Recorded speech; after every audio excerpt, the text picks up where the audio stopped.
Good evening and welcome to the nighttime edition of COVID-19 Watch, where we discuss how, as a country, we can move forward stronger. I am your host, Stephen Duncan, and I'm very pleased to be here with you. A little later, we will be joined virtually by some of Belize's foremost technological minds as we delve into today's topic, technology. The earlier, much more bitter days of the COVID-19 pandemic saw us effect a stifling lockdown in our country that lasted for around 3 months. The lockdown was stifling for public transportation, our education sector, leisure activities, and overall, tremendously stifling for our economy. While we continue to endure this pandemic without a vaccine for the disease, much of the world embraced a vaccine that has allowed economies to continue to at least breathe: technology.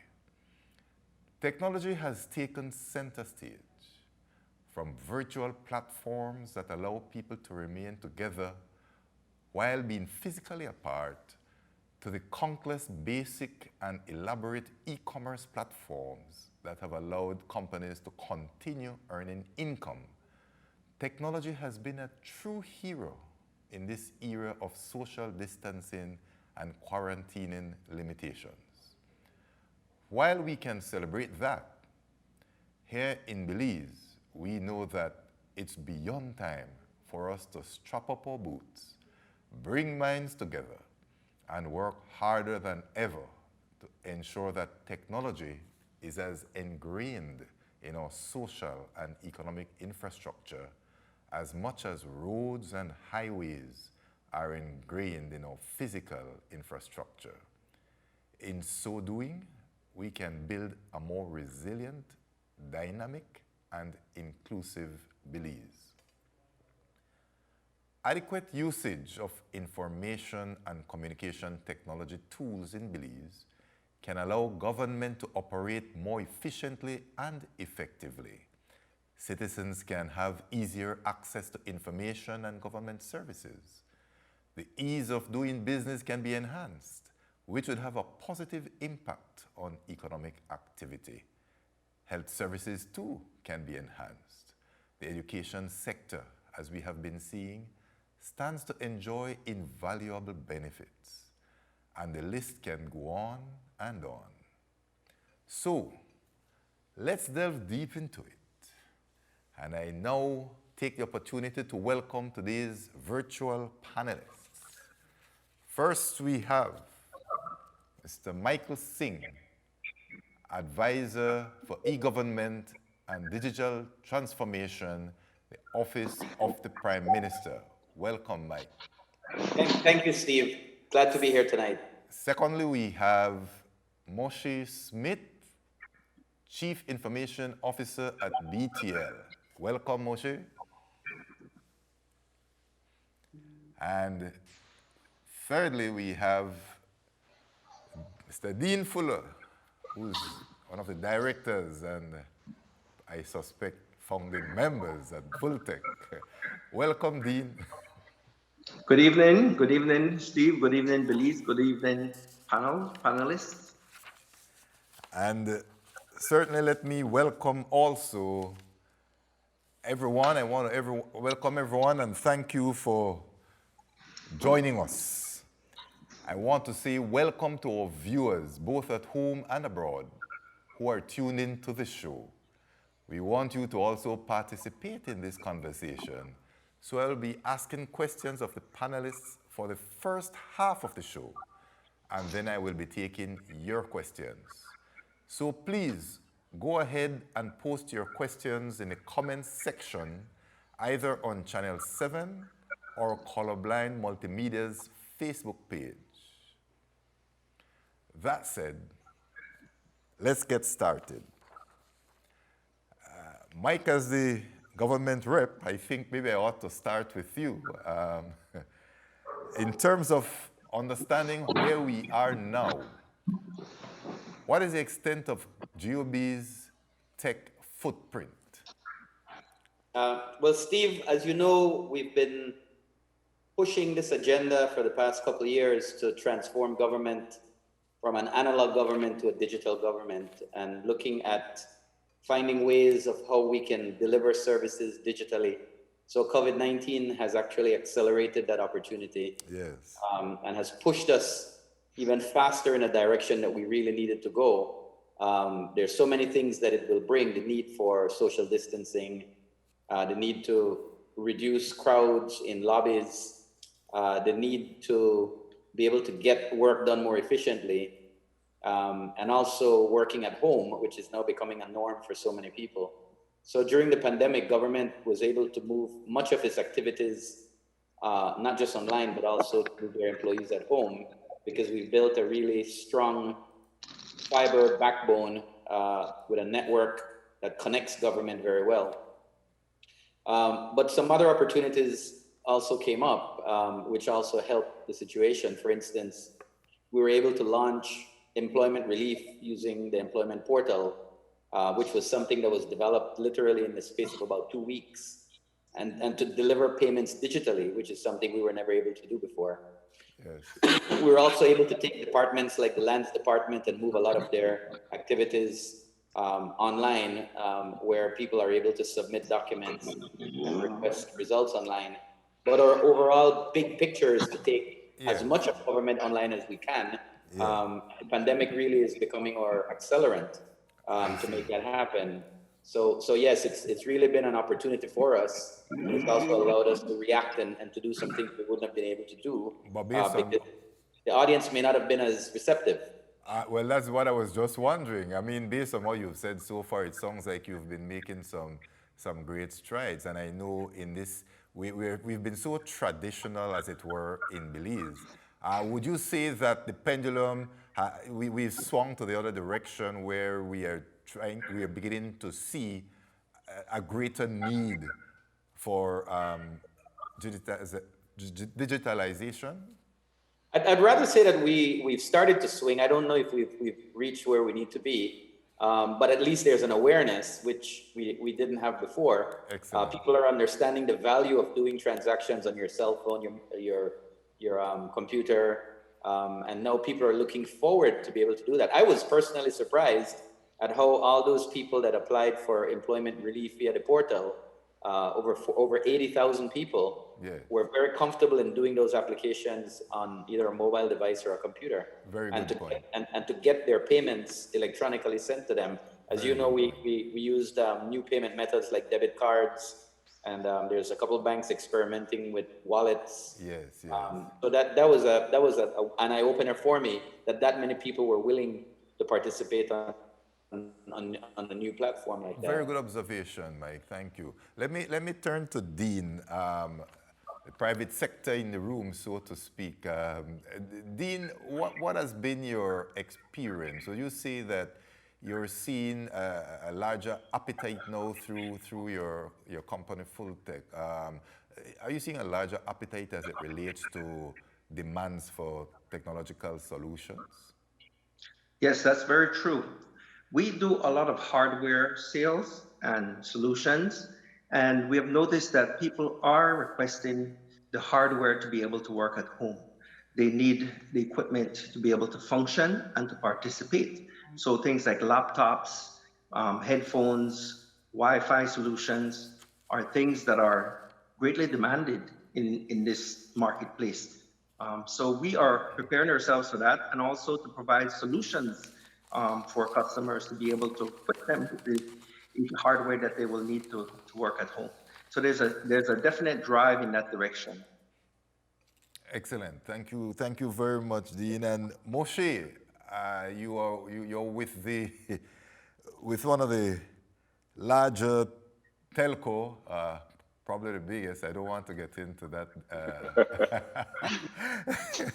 But you guys have been around for quite a while, and you're more than a telco. I mean, you do a lot of technology. It's not just about communications.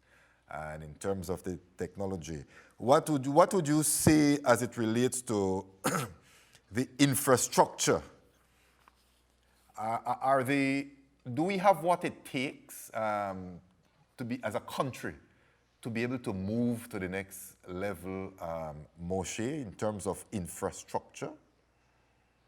See, yeah, so first off, I think you're right in saying we're more than a telco. We're actually a technology company, and I think from both an infrastructure standpoint for telcos, we're well positioned as a country in order to take advantage of pretty much the technology tree. And I think we've also gone beyond the simple connectivity aspect of it, and as a country now we're moving towards more utilizing applications and systems as avenues or roads to be able to interact, even from a business perspective. Like Mike, what we've seen throughout the past couple months, and as difficult as it has been for us in Belize and for the world, it also presents a great opportunity. What we've seen is that adoption is at an all-time high. It's at an all-time high in Belize, and we're seeing that both business and individuals are adopting, whether it be an increase in connectivity or increased usage in platforms like conferencing applications like this. We've seen that huge increase. And what we've also been able to do and participate in, and we're excited about, is actually to assist the country in the area of the payment system area that Mike had mentioned. Like the banks and the credit unions, we saw the need for us to support the country. And so we took the opportunity to work with the Ministry of Human Development and the World Bank. And one of the things that you will see in the very near future is an actual mobile wallet payment system that allows us to then disperse cash to relief recipients who need it the most, especially in the rural areas of Belize, complementing the financial industry. So I think infrastructure-wise, yes, we're there. There is always a lot of room for improvement and growth, but Belize is definitely on the right path in continuing along this journey. So based on from where you sit then, Moshe, what would you say would be, what does that going digital mean to our economy? From an economic standpoint, what do you think? Well, so from going digital, we'll see our economy bloom and evolve, where services, products and services will become more widely available within Belize. Speaking about the domestic market, over the past couple months, we've seen that individuals have had to adapt to make their services and their goods available across the country as we were hit by this pandemic. So as we continue to progress, then we expect to see a major increase in that, in the efficiencies that are also being built in business, being able to work from home, looking at how you can automate certain aspects of your business, not necessarily to reduce staff, but to build efficiencies, and also then to overall reduce your cost and utilize your human resources in more valuable ways. So from a growth standpoint, then that's I think where we're going as a country, and well, I can speak for Digi as well as an organization. Yeah, thank you. Dean, from your vantage point, how do you see, how ready do you see us? Are we ready to go to the next level? And what do you perceive as the next level for Belize? Well, I surely believe that we're prepared and ready to get to the next level. What we need to get to that next level is basically the education system needs to keep up with what the business community demands of them. Yes. We need to be able to use the schools to bring the solutions and apply those solutions to our business needs. We find a shortage in students that are graduating with skills in IT, and to be able to work in the field in technology and IT, to be able to offer that digital assistance that we need.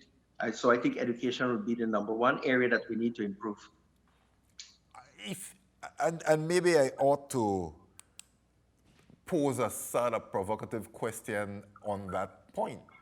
How do you see the equity as it relates to education? there are schools that might be in a more advantageous position than other schools. What are your thoughts there? How do we get this thing to be out there to everybody?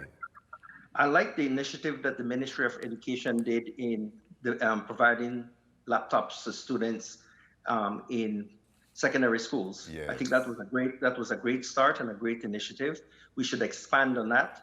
We also need to have companies adopt students, especially in during their vacation time, and bring them in and introduce them to some of the technology that they can learn, Yeah. to train on Microsoft platform, to be able to utilize this technology that we're using today, which is Zoom, Teams, and solutions like this.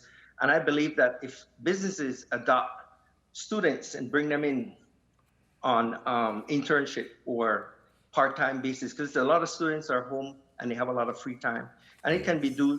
done through distance learning. It doesn't have to be done by coming physically into the office, but we can start programs where businesses can adopt students and introduce them, especially those who are disadvantaged and the schools that don't have technology. I think that they can partner with business to do that.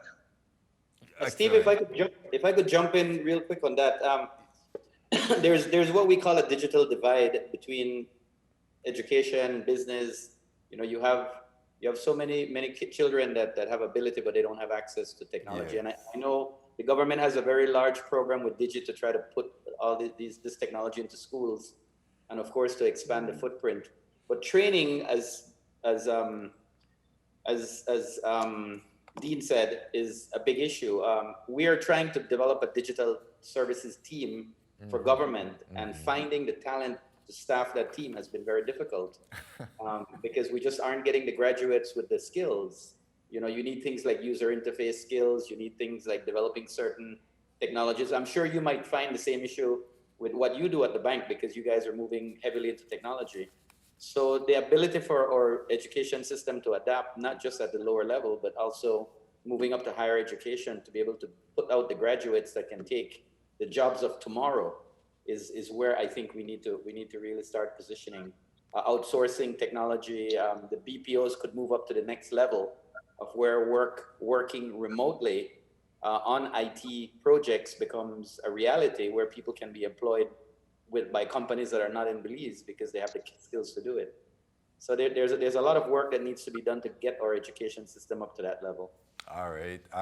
But you mentioned earlier, Mike, the whole aspect of some of the changes you saw and you've seen and you've been working on. Yeah. And it sounds all positive. And then I listened to Dean earlier. And all that we are saying, it seems to me that we have the wherewithal to move these things forward. So all that e-commerce and thing that you talked about earlier that you've seen happen within government and getting people to go online to make these applications, people who probably never touched a computer before, or if they touch a computer, there were people who did not use debit cards before. Yes. Is this just a fad? Or maybe I ought to reposition that question. What do we do to make sure it is not just a fad and Well, that we can continue this? Well, I think it's market driven, Steve, and the market is based on demand. So if we're not allowed to leave our house and we demand food, we want to find another way to get the food delivered to us and ordered.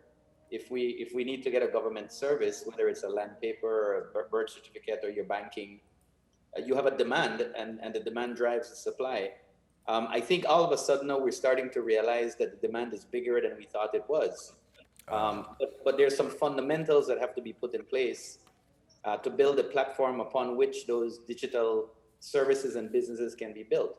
A payment network is something that's very necessary, because that's a part of the delivery mechanism for delivering service online. Yeah. The ability to identify people and avoid fraud is something that we have to develop as part of our national authentication framework, to be able to authenticate users on any network that's going to be, whether shopping, doing services, even communicating, because you want to avoid fraud. So those are two of the main platform fundamentals that need to happen, that will then drive the innovation and drive the service creation And that way, that market that is now emerging will then adopt more easily to it. Yeah. And I think it took a pandemic for us to realize that the demand is there. But now it means that we have to play catch up to be able to start delivering the services to meet those demands that the pandemic is bringing. All right. Moshe, a few years ago, or a couple of years ago, I don't remember how long, BTL had launched what they call, I think, DigiLearn.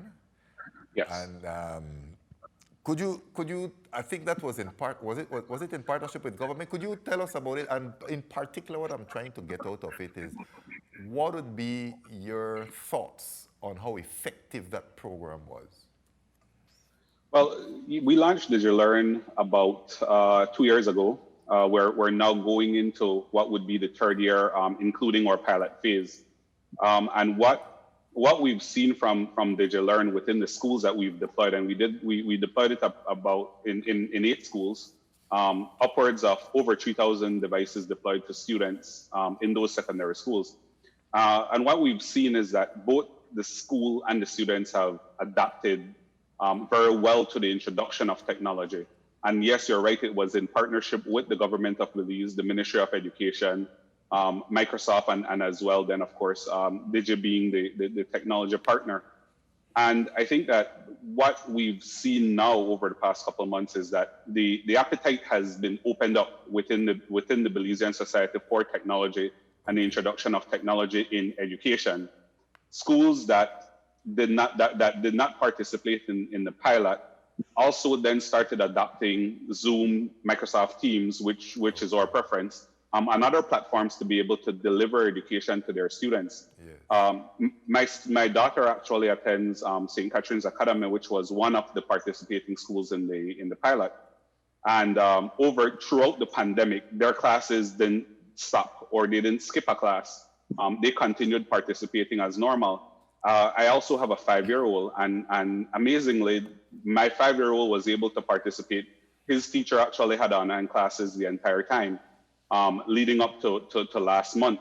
So I think that where we are currently, we have to seize the moment and seize the opportunity that has been created by this pandemic in the area of education and continue to grow on that while we go back to our traditional means of sitting in the classroom. We have to continue as well growing the digital means of communication for students and for the schools. And it won't be an overnight task, but it's definitely doable. And the problem or the concern here is not the students, really. They adapt immediately. Okay. I think where we have to then invest in is assisting, like we've done the Ministry of Education and the school administrations in adopting these technologies as well. All right, excellent. The challenge we face, gentlemen, is that the private sector tend to move a little faster than government when it comes to change, when it comes to business development, etc. Do we feel that we are at the right place as it relates to, let's say, for instance, regulations? Or do you see that we need to look at some form of enabling legislation or even new regulations in order for us to go to the next level? Maybe Dean can grab that one. I'll give you my government perspective afterwards. There's a number of things that are hampering our advancement in that direction. We are strapped for cash at the moment in Belize. We're limited resources, financial resources to move projects ahead fast enough. Yes. I do believe that the regulations can be loosened tremendously. I'm an advocate for less regulation rather than more regulation. And that area, it would definitely enhance and develop and accelerate the use of digital technology, especially in business and in education, I think in those 2 areas. But the resources, I think the financial resources are one of the greatest challenges today. So there needs to be a pool of money that is can be accessed, especially by business and schools who need the financial resources to develop these programs that they would love to develop. And there are many initiatives I think we can do to bring that about. I mean, if we're borrowing, we borrow and invest in those types of programs because you'll get greater dividends in the end. Do you have any, before I go to Mike, do you have any example of a specific regulation you feel we could tweak a bit? If not, it's okay, but I'm putting you on the spot. Definitely financial. In my case, I believe in order for us to develop a financial platform, a payment system, Yes. it needs to be separated. The central bank needs to loosen regulations that are preventing us from being able to exchange money and send money within the country of Belize, not external to Belize, but within our country. That is something that I believe is tremendously needed in order for our marketplace, an online marketplace, to truly develop. This way, you open opportunities for people, for young people, to start trading and developing and selling their goods online. It opened opportunities for delivery service, logistics, and movement of products that move. But you need a payment system, and without a payment system, you will really hamper or slow the development in that area. And that's where young people get excited when they see that they can make money. I don't think it's only young people, but yes, thank you. Mike, you want to take as it relates to regulations, Mike? Yeah. I wanted to continue where Dean left off, because I think there are several areas of regulation that could be modernized, and for sure, one of them is the financial management regulation that opens up the door for innovation. And innovation is where we need to start getting the movement, where people can come up with new business ideas that can ride on digital platforms. But if you're constrained, because if central bank is saying that the only companies that can do financial services are banks that are regulated, then it means that service becomes very highly regulated, which slows down the innovation and the speed in which it can be put out to market. I think Moshe will agree with me. Digi is having some issues, even with getting that digital platform for the wallet that you're putting out because of regulatory issues having to do with how central bank views it. So that's a big area, but there's some other areas as well. The area of digital signatures, for instance. We need to make sure that what we're doing is legally covered. I just had a long discussion with an attorney today over what we need to do, for instance, on the COVID app for visitors that we're going to launch to bring visitors into Belize. We need to make sure that we're covered legally, so that when somebody signs an application on an app or on a digital platform, that is considered to be legal. We need cybersecurity protection, identity theft protection. And once government puts these things in place, then it allows the innovators to come in and to be secure, to have the permission to bring these new services that are out there. And there's a lot of services we can bring in digitally. We open a whole market for Belizean products and services if we're able to offer digital services. But we also open the door for us to collaborate among each other and also with other companies in other countries. So loosening up that regulatory framework on financial, legislative, governing digital signatures, governing cybersecurity, and governing even code of conduct online. Those things are things that I think the innovators or the young businessmen or young businesswomen, they want to see that because it means that they can then launch. You look at what's happening on Belize Buy Sell, there's a huge marketplace of people that are selling online, but they're selling online with no regulation. They're selling online with no tools for payment. They're selling online with no tools for delivery. Yeah. And it's all a matter of sort of trust. And it seems to be working in a remedial way, but we could take it up to the next level if we build a landscape for it to grow. No, Steve, yes, sorry, go ahead. I agree with Mike in terms of from a regulatory standpoint as it relates to finances or to the financial sector, that there's need for adoption and the creation of a framework that governs a local payment system outside of the general banks or credit unions that normally participate in the financial sector. Yeah. Thankfully, I think that the central bank is moving in that direction and is also open. Might be that the COVID-19 pandemic helped nudge them along, but we've seen progress in that area where they're open to collaborating and working towards supporting that type of an initiative. I think as well as we then continue to explore this new normal or where we're going in the very near future, I think as a country or regulations as it relates to security, like Mike said, and code of conduct online becomes important. I think we've seen time and time again incidents where we're concerned about the way individuals conduct themselves online, hiding behind a keyboard. And also then it includes the protection for consumers while transacting online. So we can't necessarily disconnect that from the financial aspect of it as we continue to drive that. Our consumer protection agencies need to also evolve and become more digital in accepting where we're going and building a framework that protects our consumers as well. All right. I think we'll probably need to take a break, shortly, but let me just get in one more question before we do, just to wrap up this segment. It sounds as if though we are moving in the right direction, and we have general elections slated for later this year sometime, not too far down the road.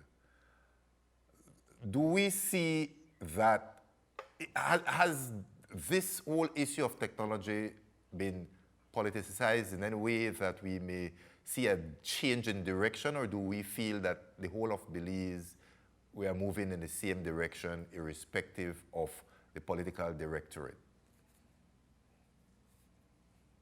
Can I take a stab at that one? Well, that would be good. Steve, I have mixed feelings about it. I believe that there are certain individuals in government that see the value of technology as a sort of a shift, that catalyst that can move us into a different paradigm. Yeah. But there's also a lot of people in government that see it as a threat. Okay. And the threat is the way of doing business the way you've always done. Because if systems are working for the benefit of individuals, and then you start bringing an open system, which is what technology brings, it means that there's a lot more transparency. Yeah. Computers don't have girlfriends and they don't get sick. They don't need new cars and things like that. So the tendency for instance, malfeasance gets reduced because transactions are put in the open. They're more efficient. They're being processed by systems that are tracking fingerprints, digital fingerprints. So there's some people in some quarters that don't want to see that happen because it's not convenient. There's also the issue of people not understanding technology or not appreciating the scope of it. You sort of take it for granted. Yeah. So everybody wants the new Android or the new Apple, the iPhone, because it has these cool features. But in reality, I think I did some remarks at UB last year, and I was telling the students that they don't understand that this little device in their pocket has more computing power than the computers that put the landers on the moon. And the amount of things that they can do and the window to opportunity and information, but they might only use it for selfies and texting. And I think that's predominantly what happens with even people in government, that they take technology for granted. They don't understand that you can have file servers and more efficient movement of information across platforms. You can serve communities that are marginalized in remote villages by offering services so they don't have to catch a bus.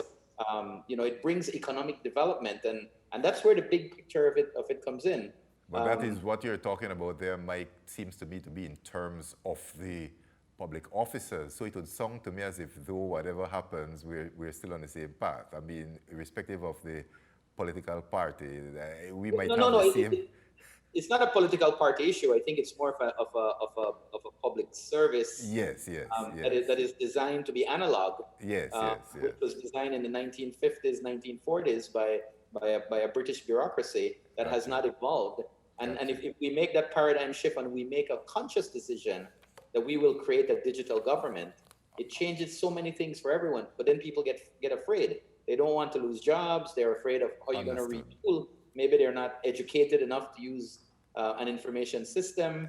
Yeah, so that fear has to be overcome for us to make that shift, I think. Okay, good.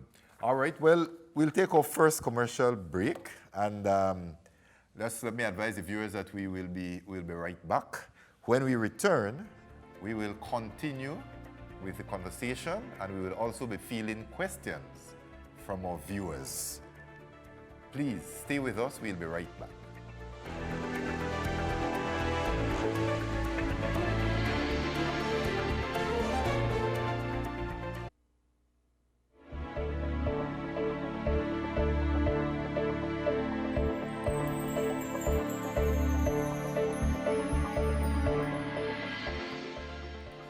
Welcome back to COVID-19 Watch, Forward Stronger. I am your host, Stephen Duncan, and I am joined via video call by Michael Singh, Moshe Smith, and Dean Fuller. We have been discussing technology, not only in the COVID-19 context, but also in terms of it being a conduit for Belize's economic resilience and overall development. We've discussed some exciting possibilities, and even more exciting than those, we discussed some tech-centered projects that are already in the pipelines. So in this section of the show, we are fielding questions directly from social media. So we have some questions already, but would love yours out there to the general listener out there. And so you can communicate and participate by using the live stream on either 7 News Belize or Colorblind Multimedia's Facebook page. So be sure to mention if your question is directed at any one panelist in particular.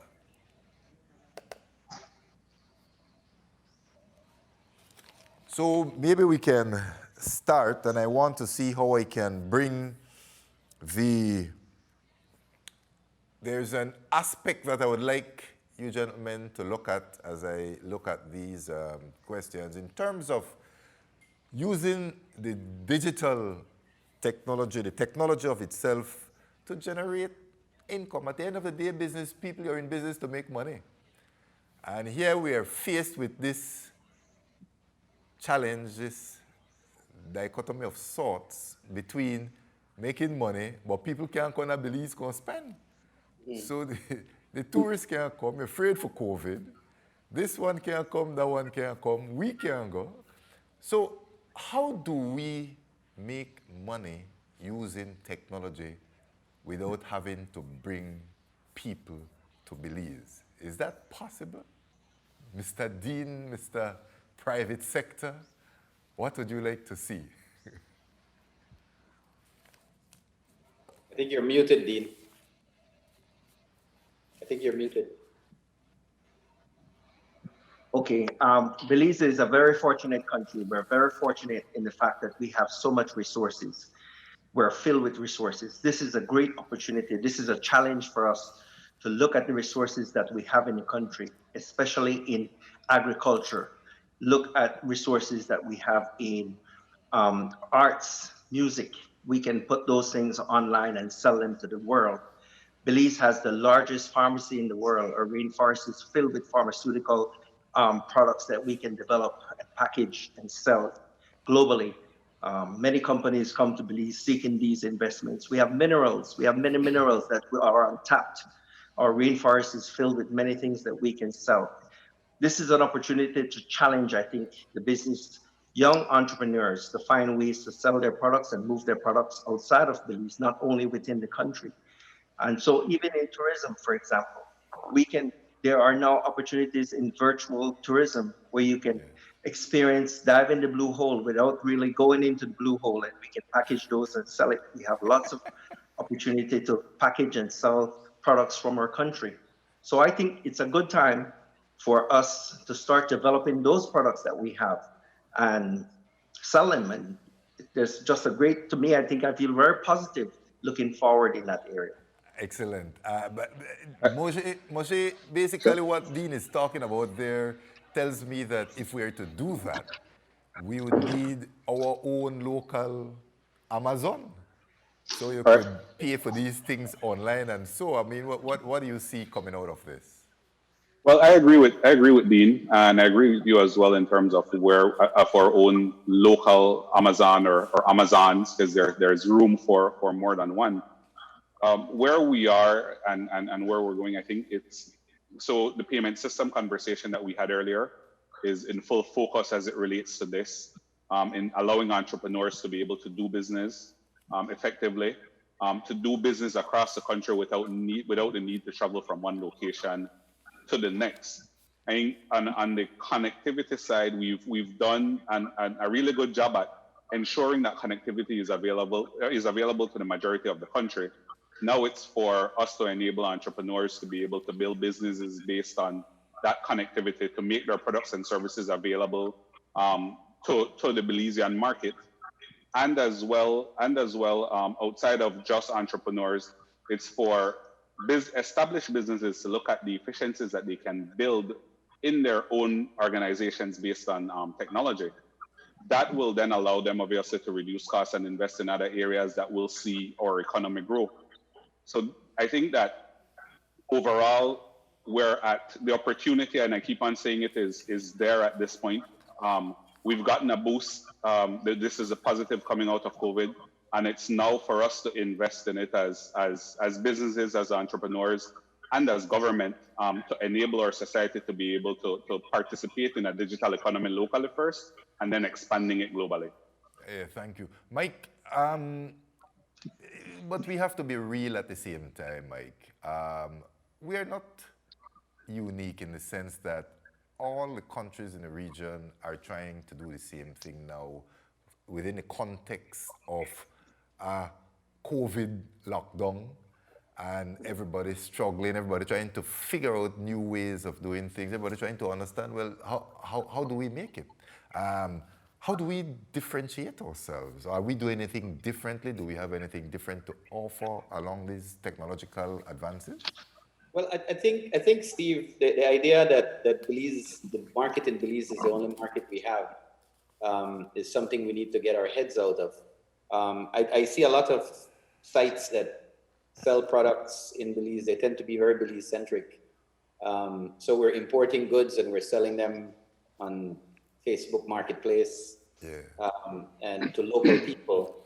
But to shift that around and to maybe invite some innovators to come to Belize to start developing products and services to offer internationally.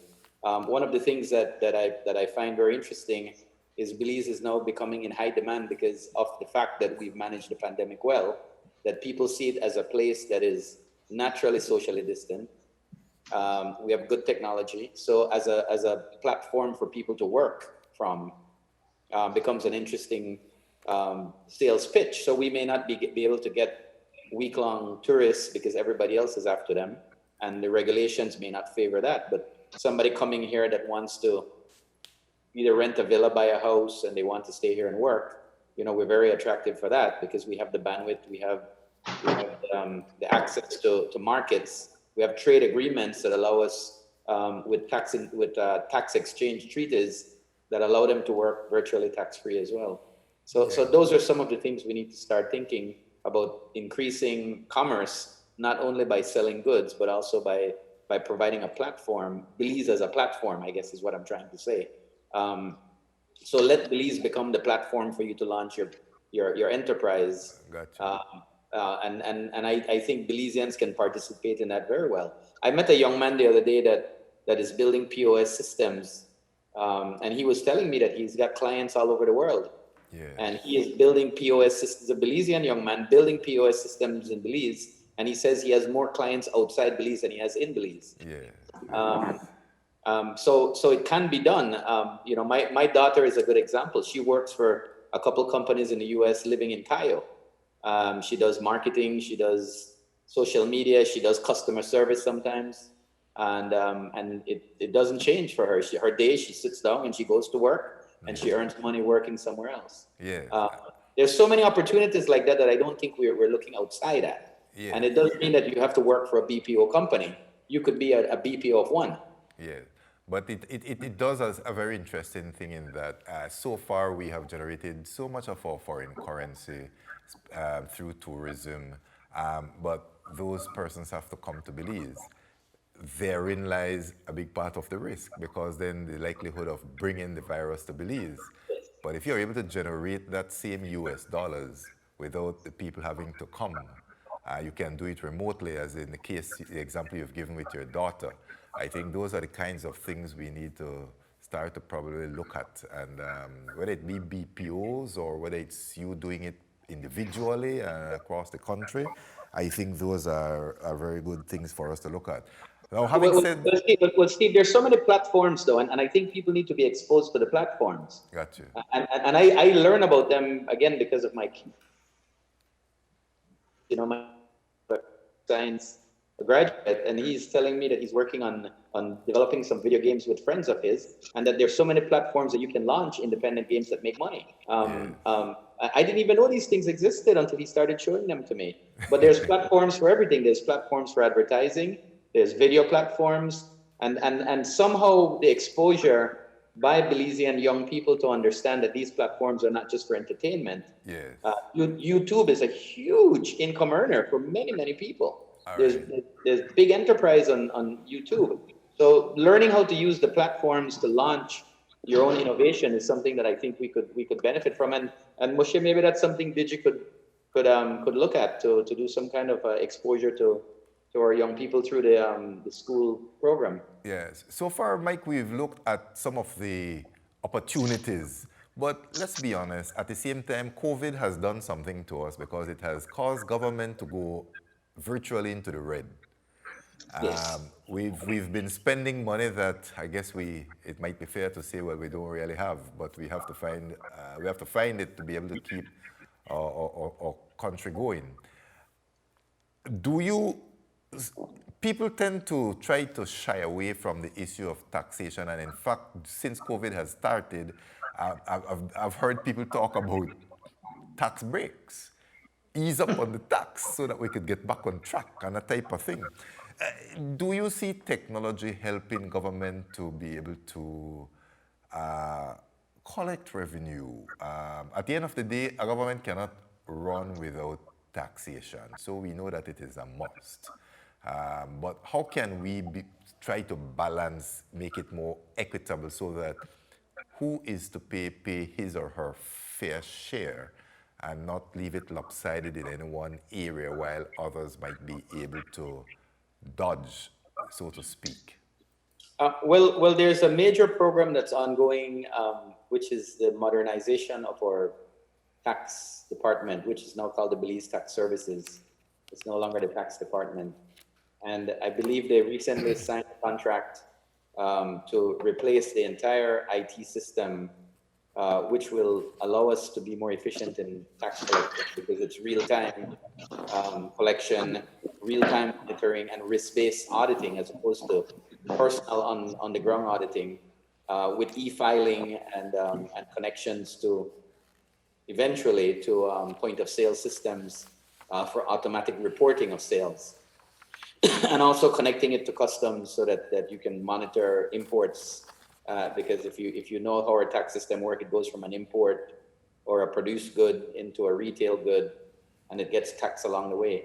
So yeah, that system is in place, but it has to be greater than that. We have to have a centralized revenue management system that looks for leakages and catches those leakages, and we need a prosecution system to prosecute it if there are failures. And once we have such a good management system, it means that we can then maybe relook at the tax levels and be able to look at a more objective way of perhaps balancing the burden of tax on people that are going to be productive. So we encourage production as opposed to just taxing productivity.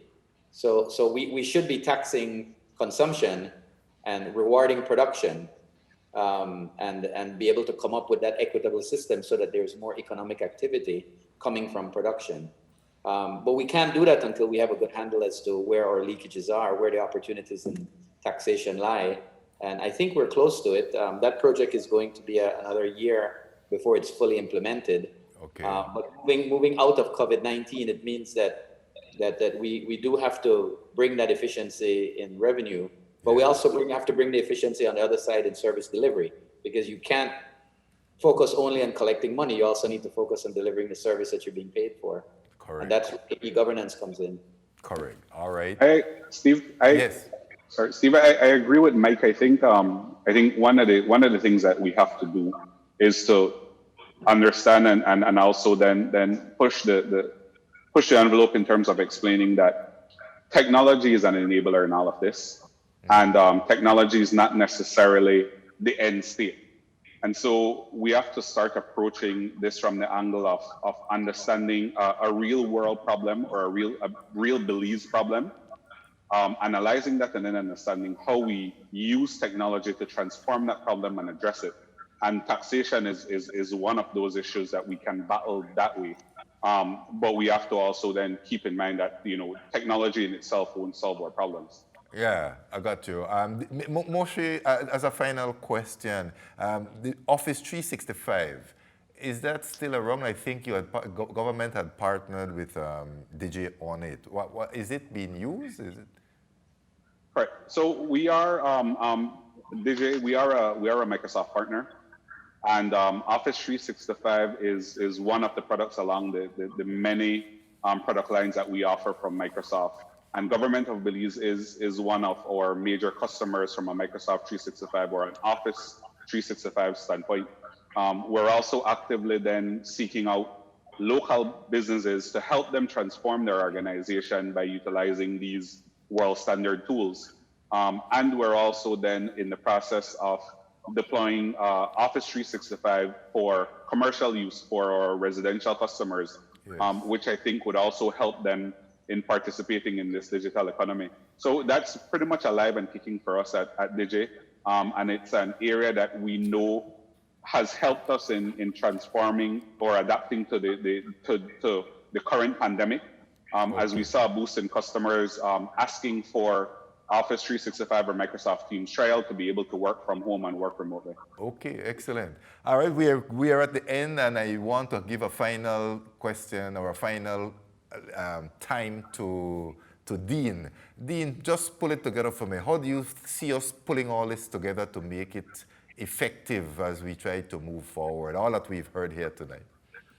I think this program is a good start to have a discussion, an open discussion about how we can improve, how we can grow, how we can develop as a country. I believe that we have to join together Belizeans, regardless of party, regardless of whatever it is. We have to join together and find solutions that work for us. We have to build on this nation that we have. So I think all of us are making steps in the right direction. And so I'm very hopeful for 2021. Good. Thank you all very much. Gentlemen, I want to thank you very much for joining me tonight for this all-important chat on technology as a tool for us to move forward stronger. It is obvious that we have made great strides in technology over the past decade, and it is also obvious that there are so many practical things, in addition to the ambitious ones, that we can pursue that would allow us to build a more resilient, inclusive economy. A lot of the things you shared, I believe, are pointed recommendations that can benefit other policymakers, like Mike, other tech stalwarts like Dean, and other private sector tech drivers like Moshe. Thanks for joining us tonight. Thank you, Steve. Thank you. Many temperate health experts have told us that COVID-19 is likely here to stay. While that is certainly not a good marketing pitch, it's an inescapable point that reminds us that governing must continue, business must continue, and citizens and even states must continue to pursue their developmental needs. So with all of that in mind, we look at technology as not only a savior in today's unrattled environment, but also as a tool that can be utilized to empower governments, businesses, schools, economies, and households to be less susceptible to shocks such as health and weather crisis. In the present context, technology has provided continuity. The future is promising, but the possibilities can only be realized when we are able to move from talk to action. With a collaborative spirit and multi-sectorial buy-in, indeed, we will be able to move forward stronger. Thank you very much for joining us tonight, viewers. You're encouraged to return for more COVID-19 Watch right here on Channel 7 or on Facebook this Thursday at 8 p.m. Do enjoy the rest of your night. Take care.